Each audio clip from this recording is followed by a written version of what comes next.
जानते हैं कि नारियल का वो जीवन में, धार्मिकता में, पूजा पाठ में बड़ा महत्व है।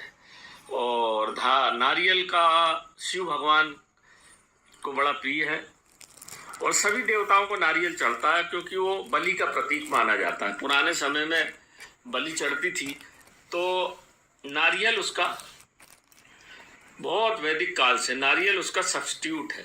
इसमें बाल होते हैं, ऊपर एक कवर होता है, फिर एक और कत्थई कवर होता है, फिर अंदर सफ़ेद कवर होता है, फिर उसमें पानी होता है। यही आपके दिमाग में, सिर में होता है और ठंडी जगह में होता है। नारियल बहुत ठंडा होता है, इसलिए कहा जाता है कि सिर को बहुत ठंडा रखना चाहिए। और आपके ब्रेन में भी लिक्विड ही भरा, लिक्विड के अंदर आपका ब्रेन, जिनने जूलॉजी पढ़ी होगी वो जानते होंगे अच्छे से, और डॉक्टरी जिनने पढ़ी होगी कि ब्रेन पानी के अंदर सेरिबल करके एक, मैं भूल गया उसका नाम, एक लिक्विड होता है, उसमें ब्रेन तैरता रहता है ना। तो पानी भरा रहता है, इसमें भी ये सिर में पानी भरा रहता है। इसलिए नारियल को भगवान के चरणों में माथे से लगा के बूझ की तरफ से अर्पण करना चाहिए। लोगों को नारियल चढ़ाते ही नहीं आता, अब क्या बताऊं आपको। नारियल को सीधा रख देते हैं कलश पे, नहीं, आड़ा रखना चाहिए। उसका बूझ तरफ का मुंह उत्तर तरफ रखना चाहिए। जिस कलश में नारियल सीधा रखा जाएगा उस कलश में खानदान को नुकसान पहुंचना शुरू हो जाता है। मैं अधिकांश पंडित लोगों को टोकता हूँ, और नारियल को सीधा रख देंगे, बूझ ऊपर और कलश के ऊपर सीधा खड़ा। माता जी के दरबार तक में नारियल सीधा रखा जाता है, वो उल्टा है, गलत है। वो उत्तर की तरफ नारियल का बूझ होना चाहिए और दक्षिण की तरफ उसका मुख होना चाहिए, आँख वाला भाग। तो ये अपन आ जाए वापस एकाक्षी नारियल पे। इसमें एक आँख होती है, हर नारियल में 3 आँख होती है, 2 दोनों तरफ और एक मध्य में, भगवान शिव के जैसी होती। पर ये एकाक्षी नारियल भगवान शिव का प्रतीक माना जाता है। इसमें बहुत तेज होता है और ये जहाँ होगा उस घर में भगवान शिव की तीसरी आँख सदैव खुली रहती है, तीसरी आँख का आशीर्वाद मिलता है। चूंकि ये ढकी रहती है इसलिए इसका दुष्परिणाम नहीं होता और शिव की कृपा हमेशा बनी रहती है। इसलिए बड़े बड़े तंत्र मंत्र के जो ज्ञाता हैं, खास करके नाथ संप्रदाय के, वो एकाक्षी नारियल की माला भी पहनते हैं, है ना। वो नरमुंडों की जगह भगवान शिव को और काल भैरव को, अष्ट भैरव को, और जब हम अष्ट भैरव कड़ा को सिद्धि करते हैं तब 108 ही नारियल लगते हैं, वहाँ उनका हवन होता है।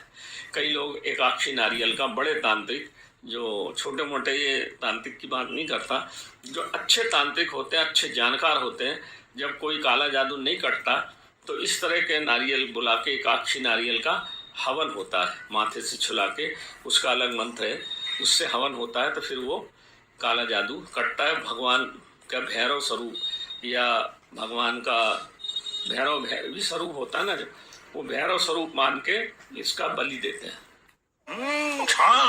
तो स्वरूप मान के इसका बलि देते हैं। तो अब विस्तृत अपन न जावे, क्योंकि ये तो बहुत बड़ा तंत्र, तो बहुत बड़ा है, इसको कई जन्म लग जाएंगे समझने में। जितना मैं थोड़ा बहुत अपने गुरु जी से या अपने जितने साधु महात्मा हैं उनसे जो भी मिलता है वो आपको बता दूं। तो इस नारियल को केरल में मिल जाएगा। ये केरल में जब जहाँ नारियल टूटते हैं ये पूरा पका रहता है, कच्चा तो मिल जाते हैं बहुत कत्थई कलर के, वो नहीं, पूरा पका नारियल होना चाहिए। तो ये इस तरह के, इसको कई लोग लघु नारियल भी बोलते हैं, लघु नारियल भी बोलते हैं, एकाक्षी नारियल या लघु नारियल बोलते हैं। तो इसकी बड़ी महिमा है मित्रों, बड़ी, इसका बड़ा अर्थ है। अपने पूजा स्थान पे इसको जरूर रखना चाहिए नारियल को सदैव। तो ये घर की पूरी नकारात्मक ऊर्जा को खींच के अपने में समाहित कर लेता है, और हर वर्ष या हर दीपावली पे या होली पे इसको अग्नि में जला देना चाहिए और फिर दूसरा रख देना चाहिए। या फिर 6 महीने में ज़्यादा नकारात्मक ऊर्जा है तो 6 महीने में या 3 महीने में, 1 महीने में, जैसी आपकी स्थिति हो, घर की, दुकान की जैसी स्थिति हो।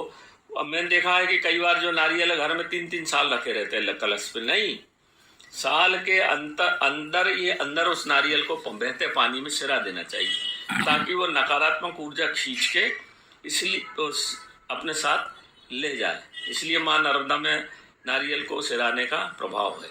इस नारियल को अगर आपको कोई काम नहीं बन रहा हो, माथे से लगा के माँ नर्मदा को या माँ गंगा को सिरा दिया जाए तो आपका काम में भगवान भगवती की कृपा से कृपा होने लगती है। ये गंगा मैया चाहे जो भी पवित्र नदी है, इसमें सकारात्मक ऊर्जा है।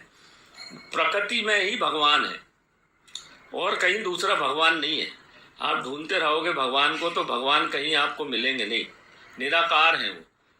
तो वो सब जगह व्याप्त है, खास करके वृक्षों में, नदियों में, पहाड़ों में। इसलिए हमारे सब मंदिर तो नदियों की, वृक्षों की हमारे सनातन में पूजा होती है। उसका मुख्य कारण यही है कि हमने हर जगह भगवान के दर्शन पाए हैं। हमने जो पत्थर की मूर्ति रखी रहती है ना, लोग बोलते हैं मूर्ति, पत्थर की मूर्ति की क्यों पूजा करते हो? हमने उस पत्थर में भगवान का स्वरूप देखा।